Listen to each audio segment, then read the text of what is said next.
पुरुषोत्तम मास महत्यम छठा अध्याय। नारद जी बोले, भगवान गोलोक में जाकर क्या करते हैं?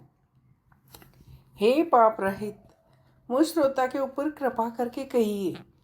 श्री नारायण बोले, हे नारद, अधिमास को लेकर भगवान विष्णु के गोलोक जाने पर जो घटना हुई वह हम कहते हैं। सुनो, उस गोलोक के अंदर मणियों के खंभों से सुशोभित सुंदर पुरुषोत्तम के धाम को दूर से भगवान विष्णु देखते हैं।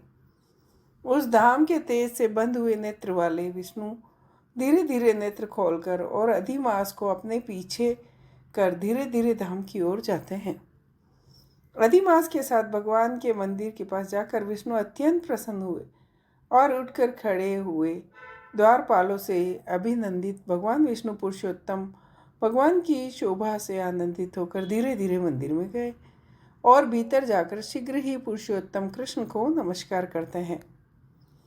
गोपियों के मंडल के मध्य में रत्नमय सिंहासन पर बैठे हुए कृष्ण को नमस्कार कर पास में खड़े होकर विष्णु बोले, श्री विष्णु बोले, गुणों से अतीत गोविंद, अद्वितीय, अविनाशी, सूक्ष्म, विकार रहित, विग्रहवान, गोपों के वेश के विधायक, छोटी अवस्था वाले, शांत स्वरूप, गोपियों के पति, बड़े सुंदर, नूतन मेघ के समान श्याम, करोड़ों कामदेव के समान सुंदर, वृंदावन के अंदर रास मंडल में बैठने वाले, पीत रंग के पीतांबर से शोभित, सौम्य, भौहों को चढ़ाने पर मस्तक में 3 रेखा पड़ने से सुंदर आकृति वाले, रासलीला के स्वामी, रासलीला में रहने वाले, रासलीला करने में सदा उत्सुक, 2 भुजा वाले, मुरलीधर, पीतांबर वस्त्र धारण अच्युत, ऐसे भगवान की मैं वंदना करता हूँ।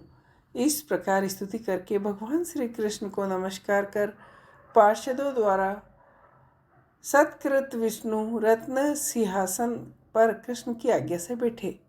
श्री नारायण बोले, यह विष्णु का किया हुआ स्रोत प्रातः काल जो उठकर पड़ता है उसके समस्त पाप नाश हो जाते हैं और अनिष्ट स्वप्न भी अच्छे फल देते हैं। पुत्र पौत्रादि को बढ़ाने वाली भक्ति श्री गोविंद में होती है। अकीर्ति का नाश होकर सत्कीर्ति की वृद्धि होती है। भगवान विष्णु बैठ गए और कृष्ण के आगे कांपते हुए अधिमास को कृष्ण के चरण कमलों में नमन कराते हैं। तब श्री कृष्ण ने विष्णु से पूछा, यह कौन है, कहाँ से यहाँ आया है, क्यों रोता है? इस गोलोक में कोई भी दुख भागी नहीं होता। इस गोलोक में रहने वाले तो सर्वदा आनंद में मग्न रहते हैं।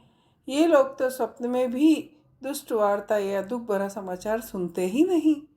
अतः हे विष्णु, यह क्यों कांपता है और आंखों से आंसू बहाता दुखित हमारे सम्मुख किस लिए खड़ा है?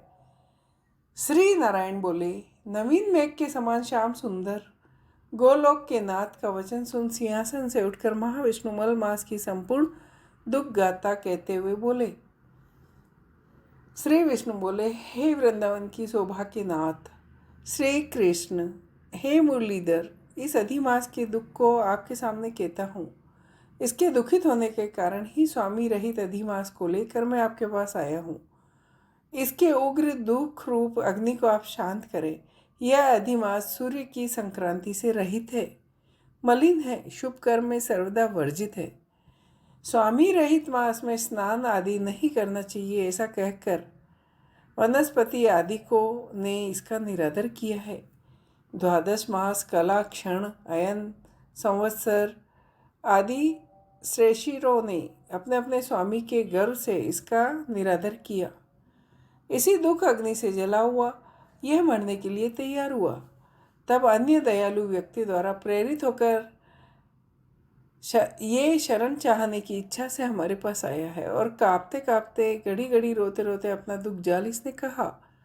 इसका यह बड़ा भारी दुख आपके बिना नहीं टल सकता।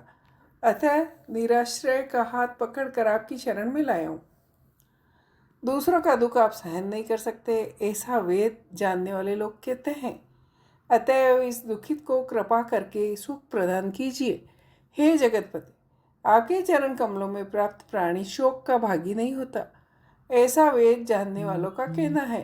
कैसे मिथ्या हो सकता है? मेरे ऊपर कृपा करके भी इसका दुख दूर करना आपका कर्तव्य है, क्योंकि सब काम छोड़कर इसको लेकर मैं आया हूँ। मेरा आना सफल कीजिए।